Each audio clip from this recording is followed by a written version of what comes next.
उमेश पाल हत्याकांड में महत्वपूर्ण किरदारों में एक माना जा रहा है अतीक अहमद का बेटा असद, जो कि फरार है।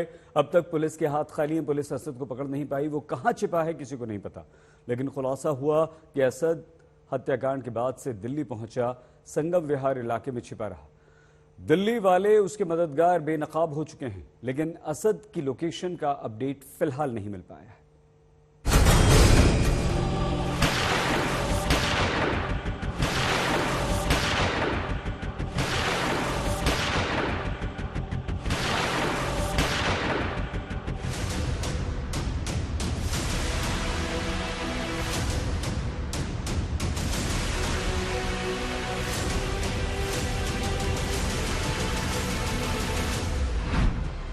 इक्का, बादशाह, बेगम और गुलाम, कुछ कुछ ताश के चार पत्तों के इर्द गिर्द सिमटी है उमेश पाल मर्डर केस की थ्योरी।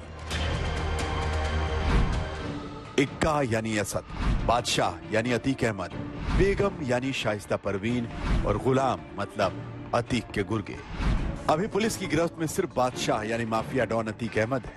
वो अभी साबरमती जेल की शोभा बढ़ा रहा है, लेकिन उसकी फैमिली और शूटर्स कंपनी फरार है। अतीक की बेगम भी पुलिस से बचकर भागती जा रही है। अतीक का लाडला और उमेश पाल पर गोलियां बरसाने वाला 5 लाख का इनामी असद भी आंखों में धूल झोंक रहा है। हालांकि प्रशासन अतीक एंड कंपनी की गर्दन दबोचने के लिए एड़ी चोटी का जोर लगा रहा है। यूपी के सीएम योगी आदित्यनाथ ने बता दिया है कि माफियाओं की पैंट गीली हो जाएगी। कानून व्यवस्था के लिए तो कहना ही क्या है। जो लोग पहले उत्तर प्रदेश की कानून व्यवस्था को दता बताते थे, आज आप देख रहे होंगे उनके सामने स्वयं के जान के लाले पड़ रहे हैं। जब कोर्ट उन्हें सजा सुनाती है तो उनकी पैंटें भी गीली होती हुई देखती है। सबसे बड़ी तलाश अतीक के शूटर साहबजादे असद की चल रही है। पुलिस की 9 टीमें उसके पीछे पड़ी हैं, लेकिन वो कहां छिपा बैठा है, अब तक इस सवाल का जवाब नहीं मिल पाया। लेकिन सुराग बताते हैं कि वो कत्ल के बाद दिल्ली पहुंचा था। प्रयागराज से भागकर करीब 800 किलोमीटर दूर राजधानी में छिप गया। जानकारी के मुताबिक असद दिल्ली के संगम विहार इलाके में छिपा रहा। ये वही मकान है जिसमें असद के छिपने की बात कही जा रही है। इस बहुमंजिला इमारत में अब असद के होने की आहट भी नहीं है, लेकिन जैसे ही उसके दिल्ली कनेक्शन का खुलासा हुआ, वो यहाँ से भाग निकला। यूपी एटीएस के साथ दिल्ली पुलिस की जो स्पेशल सेल है वो टीम भी यहाँ पर पहुंचती है और खालिद और जिशान की तलाश में दिल्ली पुलिस की टीमें और एटीएस यहाँ पर पहुंची थी।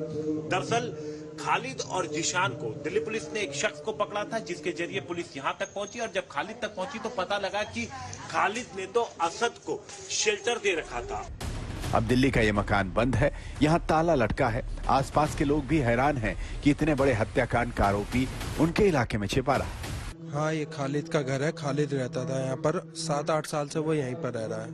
तो अकेले रहता था या उसकी फैमिली भी? फैमिली के साथ रहता था। अब पुलिस आई है, अब पता लग रहा है कि यहाँ पर अतीक अहमद के ये सब कांटेक्ट हैं, तो इस चीज को दरकिनार नहीं करा जा सकता कि पुलिस ने जब खोजबीन करी है। दरअसल ये 5 लाख का इनामी असद को छिपाने के लिए ये ठिकाना उसके चाचा अशरफ के कहने पर मिला था, और यहाँ ठिकाना दिलाने में मदद की थी जावेद, जिशान और खालिद नाम के शख्स ने। ये तीनों मददगार गिरफ्तार हो चुके हैं और फिलहाल न्यायिक हिरासत में हैं। असद के मददगार खालिद और जिशान को दिल्ली पुलिस की स्पेशल सेल ने 28 मार्च को शेख सराय से गिरफ्तार किया था। दोनों के पास से हथियार और कारतूस बरामद हुए थे। उन्हीं दोनों से पूछताछ में खुलासा हुआ कि वांटेड असद और गुलाम को दिल्ली में शेल्टर दिया गया था। इसके बाद 31 मार्च को जावेद नाम के शख्स को गिरफ्तार किया गया, लेकिन उसके बाद असद दिल्ली में कहां निकल गया, ये लाख टके का सवाल है। अतीक का ये लाडला भागता फिर रहा है। पुलिस उसकी तलाश में जाल बिछा चुकी है। दिल्ली से करीबियों की गिरफ्तारी के बाद अब बारी असद की है। पुलिस को उम्मीद है कि वो जल्द ही कानून के शिकंजे में होगा।